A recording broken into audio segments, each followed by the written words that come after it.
வணக்கம் my assets consolidation நேயர்களே. இந்த வாரம் நம்ம என்ன பார்க்க போகிறோம்னா, லாஸ்ட் 2-3 நாளில் மார்க்கெட் பயங்கரமாக இறங்கிருச்சு. இதை பார்த்து மக்கள் ரொம்ப இறங்கிட்ட மாதிரி மார்க்கெட் ஃபீல் பண்ணுறாங்க. இந்த 2.8% to 3% கிட்டத்தட்ட மார்க்கெட் இறங்கியிருக்கு. இதில் மேஜர் கான்ட்ரிபியூஷன் பார்த்தீங்கன்னா 2% கிட்டத்தட்ட ஈக்குவலண்ட்டாக இந்த ஹெச்டிஎஃப்சியிலே இருக்கும். முதல் நாள் 1600 பாயிண்ட் இறங்கும்போது ஹெச்டிஎஃப்சியோட பாயிண்ட்டே அதில் கிட்டத்தட்ட 950 பாயிண்ட்ஸ். அப்புறம் ஹெச்டிஎஃப்சி பேங்க் பர்ஃபார்மன்ஸ் சரியில்லைன்னா மார்க்கெட் ஒரு 1000 பாயிண்ட் இறங்கிறதுக்கான ஒரு சாத்தியக்கூறு உருவாக்குது.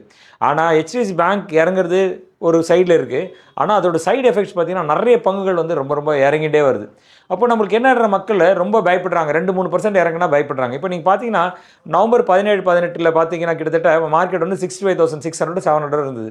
இன்றைக்கி பார்த்தீங்கன்னா ஆல் டைம் ஹை 73,000 போயிருக்கு. அப்போ ஷார்ட் பீரியட் ஆஃப் டைமில் ஒரு 10% மார்க்கெட் ஏறி இருக்குது. 2 மாதத்தில் 10% ஏறிருக்கு. மாதம் 5% ஏறி இருக்குது. அவ்வளோ ஸ்பீடாக மார்க்கெட் ஏறினா இறங்கிறதுக்கான சான்ஸ் டெஃபினட்டாக இருக்குது. அதை நம்ம புரிஞ்சுக்கணும். மார்க்கெட்டு ஒரே டைரெக்ஷனில் போகணும். அப்போ மார்க்கெட் 3% 5% என்ன பயப்படணுமா அப்படின்னா பயப்பட தேவையில்லை. ஏன்னா நம்ம பார்க்கலாம் 10% மார்க்கெட் இருக்கும்போது நம்ம பயப்படலையே, இன்னும் நல்லா போகணும் அப்பயும் லாஸ்ட் மினிட்ல வாங்குறோம். இப்போ நம்ம என்ன பண்ணுறேன், உங்களுக்கு ஒரு சின்ன எக்ஸாம்பிள் கொடுக்குறதுக்காக நான் பார்க்குறேன் பாருங்கள். ஒரு லாஸ்ட் ஒரு 5-6 வருஷத்துக்கு முன்னாடி, ஒரு 10 வருஷத்துக்கு முன்னாடி இந்த பங்குகள் எப்படி இருந்தது, எவ்வளோ கரெக்ட் ஆயிருக்கு, இப்போ எப்படி பவுன்ஸ் ஆயிருக்குன்னு பார்க்கலாம். அப்போ ஒரு பங்கு எவ்வளோ இறங்கினா எவ்வளோ ஏறணும் அந்த பாயிண்ட்னு சொல்கிறோம். அப்போ நீங்கள் மார்க்கெட் இறங்கணும் பயப்படக்கூடாது, நீங்கள் ஒரு கன்க்ளூஷன் வரலாம்.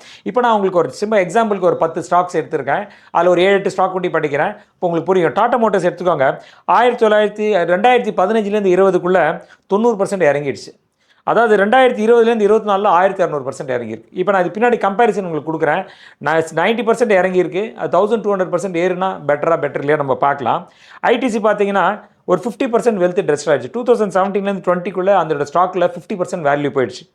2020 24% பார்த்தீங்கன்னா 150% ஏறி இருக்குது. இந்த கேப்பில் ஏறி இருக்குது. இப்போ இந்த சுவிட்சர்லாந்து தெரியும் உங்களுக்கு. 130 140 4-5 ரூபாய்க்கு வந்தாங்க. கிட்டத்தட்ட 99% அந்த ஸ்டாக்கோட வேல்யூவேஷன் போயிடுச்சு. திருப்பி இப்போ என்ன பண்ணியிருக்காங்க, 400% ரிட்டர்ன் கொடுத்துருக்காங்க. 2023-24 400% ரிட்டர்ன். ஓகே. டிட்டாகிரா ரயில் பார்த்தீங்கன்னா 80% டவுன். 2008 80% டவுன். அந்த ஸ்டாக் இப்போ யாரோ ஓல்டுனா 4100% ஏறி இருக்குது. 2020 24 4 வருஷத்தில் 4100% ரிட்டர்ன் ஏறி இருக்குது. கோட்டக் பேங்க் எடுத்துக்கலாம். கிட்டத்தட்ட அந்த பார்த்தீங்கன்னா 2001 2020 பார்த்தீங்கன்னா இந்த ஸ்டாக் 10 ரூபாயிலேருந்து கிட்டத்தட்ட 1700 கிட்டப்பட்டு கிட்டத்தட்ட 70,000 பாயிண்ட்ஸ் பர்சன்டேஜ் ஸ்டாக் ஏறி இருக்குது. ஆனால் லாஸ்ட் 4 வருஷத்தில் பார்த்தீங்கன்னா அந்த ஸ்டாக் ஒன்றுமே ரிட்டர்ன் கொடுக்கல. அப்போ அதிக வேகமாக போன அப்புறம் அது ஒரு 2-3 வருஷம் 4 வருஷம் கூலாகி தான் போக முடியும். அதுக்கு முன்னாடி போக முடியாது. இப்போ 4 வருஷம் நீங்கள் வச்சுருந்தீங்கன்னா என்ன சொல்லுவீங்க, எனக்கு கோட்டக் மஹிந்திரா கிடைக்கல, ரிட்டர்ன் கிடைக்கல. அப்போது நீங்கள் என்ட்ரி பாயிண்ட் ரொம்ப ரொம்ப இம்பார்ட்டண்ட்டான விஷயங்கள். அது பின்னாடி இன்னொரு லைன் இது முடிச்சுட்டு நான் உங்களுக்கு இன்னும் கொஞ்சம் சொல்கிறேன். பேங்க் ஆஃப் பரோடா பார்த்தீங்கன்னா இந்த 2010-11 திடீர்னு பயங்கரமாக மார்க்கெட் இறங்கும்போது கூட என்ன 80% அது இறங்கிடுச்சு. 1000 ரூபாய் இருந்த பேங்க் ஆஃப் பரோடா ரொம்ப கேவலமாக 100 ரூபாய் கீழே வந்துடுச்சு. இப்போ பார்த்தீங்கன்னா இந்த லாஸ்ட் 4 இயர்ஸ்க்குள்ளே எடுத்து பார்த்தீங்கன்னா 450% ஏறி இருக்குது. அதுவே GE transport and transmission distribution company பார்த்தீங்கன்னா 2015 23% 80% டெஸ்ட்ராய் ஆயிருக்கு அந்த வெல்த்து. ஆனால் இப்போ பார்த்தீங்கன்னா இந்த லாஸ்ட் 1 இயரில் 500% ரிட்டர்ன் கொடுத்துருக்கு. யோசிச்சு பாருங்கள், 500% ரிட்டர்ன் இமேஜினபிளே கிடையாது. இப்போ வந்தவங்களுக்கு அந்த ஒரு பெனிஃபிட் அட்வான்டேஜ் இருக்குது. அப்புறம் ரிஃப்ளெக்ஸ் ஃபுட்வேர்னு பார்க்கலாம். இந்த ஷேர் பார்த்தீங்கன்னா ஒரு செருப்பு கம்பெனி தான். 2011 2021 பார்த்தீங்கன்னா 10,000% ரிட்டர்ன் உங்களுக்கு. இன்றைக்கி பார்த்தீங்கன்னா லாஸ்ட் 3 இயர்ஸில் பார்த்தீங்கன்னா 40% டெஸ்ட்ராய்டு. அப்படின்னா நீங்கள் ஒரு ஸ்டாக் 10 ரூபாயிலே 100 ரூபா போகிறதுனா அதில் 40% இறங்கிடுது. அப்படின்னா 40 ரூபாய் இறங்கிடுது உங்களுக்கு. ஸோ அதோட இம்பேக்ட் ஹியூஜாக இருக்கும். அப்புறம் ஜூப்ளியன்ட் ஃபுட்டு பார்க்கலாம். 2010 31 வெறும் ஒரு பீஸா வாங்கி விற்கிறாங்க. இவங்களோட ட்ரேடர் தான் இவங்க. ஓகே. இவங்களோட காசு பாரு, இவங்களோட டெக்னாலஜி கிடையாது, இவங்க ஒன்லி ஃப்ரான்ச்சைஸி தான். இவங்களோட ரிட்டர்ன் பார்த்தீங்கன்னா 2014 2021 பார்த்தீங்கன்னா 3700% ஏறி இருக்கிறாங்க. அந்த லாஸ்ட்டு 3 வருஷத்தில் பார்த்தீங்கன்னா 40% இறங்கியிருக்காங்க. கோவிட் போது ரொம்ப இறங்க ஆரம்பிச்சு தான் நிறைய லாஸ் வந்தது. அதுக்கப்புறம் அந்த ஃபுட்டு பயங்கரமாக பிக்கப் ஆகல. இந்தியா புல்ஸ் ஹவுசிங் ஃபைனான்ஸ் தெரியும். It's was very fabulous company, is upcoming good company. 2014 18 பார்த்தீங்கன்னா 500 rupees 500% ஏறிட்டாங்க. லக்ஷ்மி விலாஸ் பேங்க் எடுக்க போய் அந்த இந்தியா இதில் ரொம்ப சிக்கலாகி அந்த ஷேரே ரொம்ப கரெக்ட் ஆகி 2018 23 பார்த்தீங்கன்னா அந்த ஸ்டாக் 95% கரெக்ட் ஆயிடுச்சு. ஆனால் இந்த லாஸ்ட் 1 இயரில் இட் இஸ் கிவன் 100% ரிட்டர்ன். இப்போ நம்ம பார்க்கலாம், இந்த மாதிரி ரிட்டர்ன்ஸ்லாம் சொல்கிறீங்க சார், இது எப்படி நான் எனக்கு புரிஞ்சிக்கிறது? இப்போ நான் சொல்கிறேன், ஒரு ஸ்டாக் 1% ஏறுனா இன்னும் 1% ஏறினா ரைட். ஒரு ஸ்டாக் 10% ஏறுனா 11% ஏறினா. ஏன்னா 100லேருந்து 10% இறங்கிடுது, 90 இருந்து 90லேருந்து 10% ஏறினா 99 ரூபா ஆகும். 100 ரூபா வரணும், 11% ஏறணும்.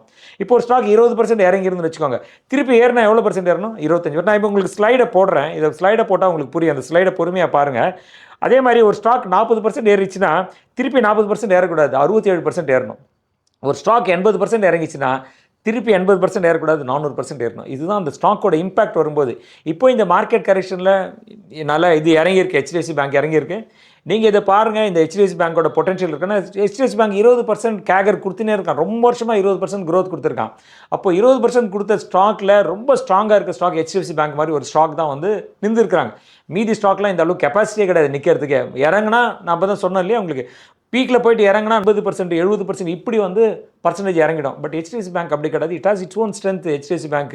அப்போது நீங்கள் HDFC பேங்க்கு என்ன டயத்தில் என்ட்ரு ஆகுன்னு பொறுத்து இருக்குது. நிறைய பேர் வந்து மார்க்கெட் ஏறினா லிக்விடிட்டிக்காக வாங்குறாங்க. அப்போது ஒரு பங்கு வாங்கணும்னா it is not about liquidity, it is about fair value. நீங்கள் ஃபேர் வேல்யூவில் இறங்கிட்டிங்கன்னா உங்களுக்கு எப்பயுமே பிரச்சனை வருது. ஃபேர் வேல்யூ தாண்டி வாங்கிட்டிங்கன்னா இந்த மாதிரி மார்க்கெட் இறங்கும்போது உங்களுக்கு கரெக்ஷன் வரும். இப்போ HDFC பேங்க்கே 2 வருஷமாக தடுமாறுது. இப்போ தான் போனாங்க, அதுக்குள்ளே அந்த ஒரு குவார்ட்டர் ரிசல்ட் சரியில்லைன்றதுனால போயிடுச்சு. அதோட ப்ராப்ளம் என்னன்னா, HDFC பேங்க் நிறைய ஆம்பிஷன்ஸ் வச்சுருந்தாங்க, ஒரு 1000 பிரான்ச் ஓப்பன் பண்ணுறது அப்படின்னு நிறைய போட்டிருந்தாங்க. ஆனால் ரியாலிட்டி, கிரவுண்டில் ரியாலிட்டியில் அது பண்ண முடியல. அது பண்ணதால மார்க்கெட் இறங்கிருக்கு. இப்போ 2-3% இறங்குனதுக்கு நீங்கள் பயப்படணும்னு அவசியம் கிடையாது. மார்க்கெட் ஹையாக ஏறிச்சு, ஃபாஸ்ட்டாக ஏறும்போது இந்த மாதிரி ஒரு கரெக்ஷன்ஸ்லாம் சர்வசாதாரணமாக நடக்கக்கூடிய கரெக்ஷன்ஸ் தான். இந்த கரெக்ஷனுக்கு பயந்து நீங்கள் உங்களோட ஸ்ட்ராட்டஜி மாற்றக்கூடாது. நீங்கள் இப்போ புதுசாக என்ட்ரு ஆகிறனா நீங்கள் கரெக்டாக அந்த ஸ்டாக் வேல்யூ ஃபேர் வேல்யூவில் இருக்கா, ஃபேர் வேல்யூலே பண்ண. நிறைய ஸ்டாக் ஃபேர் வேல்யூ தாண்டி இருக்குது. நீங்கள் ஃபேர் வேல்யூ தாண்டி வாங்கிட்டீங்கன்னா மார்க்கெட் இறங்கும்போது 200-300% இறங்கிடும். நீங்கள் ரொம்ப வருஷம் ஆகும் திருப்பி ரிகவர் ஆகிறதுக்கு. நம்ம சொன்ன பார்த்தீங்களா, டாடா மோட்டர்ஸ் பெரிய கம்பெனி, சின்ன கம்பெனியா ரிகவர் ஆகிறதுக்கு Tata Motors took 10 years. ITC எடுத்துக்காங்க, it took 6-7 years to come back to ஒரு ரீசனபிள் ரிட்டர்ன் வர்றதுக்கு. அப்போது இந்த மாதிரி SBI எடுத்துக்கோங்க, ஸ்டேட் பேங்க் ஆஃப் இந்தியா எவ்வளோ நாள் 150-200 ரூபாயில் தடுமாறி இருந்து இன்றைக்கி 700-800 ரூபாய்க்கு வந்திருக்காங்க. அப்போது உங்களுக்கு பொறுமை இருக்கணும். ஒரு ஸ்டாக் வாங்கினா நீங்கள் வாங்கும்போது நீங்கள் என்ன ஐடியாவில் வாங்கினா, நான் இந்த கம்பெனியோட ஓனர் அப்படின்ற உணர்வில் நீங்கள் உள்ளே வந்துட்டிங்கன்னா இட்ஸ் ஓகே. நீங்கள் சின்னங்களா இப்படி ஒரு எக்ஸாம்பிள் வச்சுக்கோங்க, எங்கள் வீட்டு பக்கத்தில் ஒரு டீ கடையை ஓப்பன் பண்ணுறேன்னு வச்சுக்கோங்க. டீ கடை ஓப்பன் பண்ண 3ஆவது மாதமே ஓடி கடையை மூடின்னு போயிட்டீங்களா, 3 மாதம் வியாபாரம் நடக்கலன்னா நீங்கள் என்ன பண்ணுங்க, வேறு ஏதாவது ஸ்ட்ராட்டஜி போடுங்க. ஒரு பஜ்ஜி மிளகா போடுங்க, பஜ்ஜி போடுங்க, பகோடா போடுங்க. இந்த மாதிரி ஏதோ ஒன்று போட்டு இன்னும் கொஞ்சம் பிஸ்னஸ் சேல்ஸ் இன்க்ரீஸ் பண்ண தானே ட்ரை பண்ணுங்க. அப்போ ஒரு பங்கு வாங்கினோன்னா அந்த கம்பெனியோட ஓனர்ன்ற உணர்வு நம்மளுக்குள்ளே இருந்துன்னா நம்மளுக்கு பிரச்சனை இல்லை. நம்ம ஓனர்ன்ற உணர்வு இல்லாமல் வாங்கி ட்ரேட் பண்ணி விற்கணும்னா எப்படி பண்ண முடியும்? ஸ்டேட் பேங்க் ஆஃப் இந்தியா ஆரம்பித்து இப்போ 100 வருஷம் ஆகுதுன்னு வச்சுக்கோங்க. எப்பயோ 2 வருஷத்தில் வியாபாரம் நல்லன்னு கடையை மூடின்னு போயிருந்தாங்க, உங்களுக்கு ஸ்டேட் பேங்க் இந்தியா கிடச்சிருக்காது. இன்ஃபோசிஸ் ஆரம்பித்து 2-3 வருஷத்தில் சரியாக பிஸ்னஸில் மூடின்னு போயிருந்தால் ஒரு இன்ஃபோசிஸ் இந்தியா கிடச்சிருக்காது.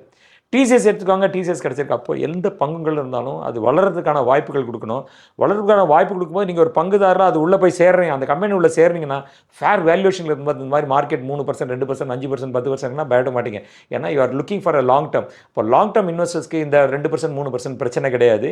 நீங்கள் ஷார்ட் டேர்ம் ட்ரேடர் தான், உங்களுக்கு டெஃபினட்டாக இது பிரச்சனை. அப்போ நீங்கள் பங்குச்சந்தையில் வரதுக்கு முன்னாடி நீங்கள் கேட்க வேண்டிய முதல் கேள்விகள், நான் லாங் டேர்ம் இன்வெஸ்டரா, ஷார்ட் டேர்ம் இன்வெஸ்டரா? ஷார்ட் டேர்ம் இன்வெஸ்டர்னா உங்கள்கிட்ட இருக்கிற பணத்தில் 10% எடுத்து வச்சுக்கோங்க, அதில் ட்ரேட் பண்ணுங்கள். போனாலும் 10% மீதி 90% உங்களை காப்பாற்றிடும். அப்போது அந்த கிளாரிட்டி இல்லைனா பங்குச்சந்தையில் உள்ளாதீங்க. வந்தீங்கன்னா எவ்வளோ பணம் உங்கள்கிட்ட இருக்கிறதுல நீங்கள் லாங் டேர்ம் இன்வெஸ்டர், எவ்வளோ பணத்துக்கு ஷார்ட் டேர்ம் இன்வெஸ்டர், அதை பிரித்து வச்சுக்கோங்க. ஒன்று வந்து கோர் போர்ட்ஃபோலியோ, இன்னொன்று சேட்டலைட் போர்ட்ஃபோலியோன்னு சொல்லுவோம். நம்ம சேட்டலைட் போர்ட்ஃபோலியோ இந்த மாதிரி ட்ரேட் பண்ணி வர்றதுக்கு தான் satellite portfolio. Core portfolio long term portfolio. இது மாதிரி வச்சுருந்தீங்கன்னா இந்த 3%, 4% மார்க்கெட் ஏறதுக்கு எந்த வித பயமும் இருக்காது. அப்போது இந்த மாதிரி ஒரு முதலீட்டு கண்ணோட்டத்தில் நீங்கள் உள்ளே வந்துட்டிங்கன்னா, நான் முதலீட்டாளராக உள்ளே வந்துட்டேன், அந்த கம்பெனியோட ஓனர்ன்ற கண்ணோட்டத்தில் நீங்கள் உள்ளே வந்துட்டீங்கன்னா மார்க்கெட் ஏறி பற்றி பயப்பட தேவையில்லை. இப்போ 2-3% ஏறி இருக்குது, அதுக்காக நீங்கள் பயப்பட தேவையில்லை. If are long term investor, stay investor, definitely உங்களால் அதிக அளவில் இப்போ லாபம் பண்ண முடியும். This is Suresh Parthasarathy, certified financial planner, founder மையசெட் சென்டர், சைனிங் ஆஃப். மேலும் ஒரு சுவையான வீடியோவில் மீண்டும் ஒரு முறை சந்திப்போம். நீங்கள் ஃபஸ்ட் டைம் இந்த சேனலுக்கு வரீங்கன்னா இந்த வீடியோ பிடிச்சிருந்தா சப்ஸ்கிரைப் பண்ணிக்கோங்க. உங்களுக்கு யாருக்கா ஷேர் பண்ணுன்னா ஷேர் பண்ணிக்கோங்க.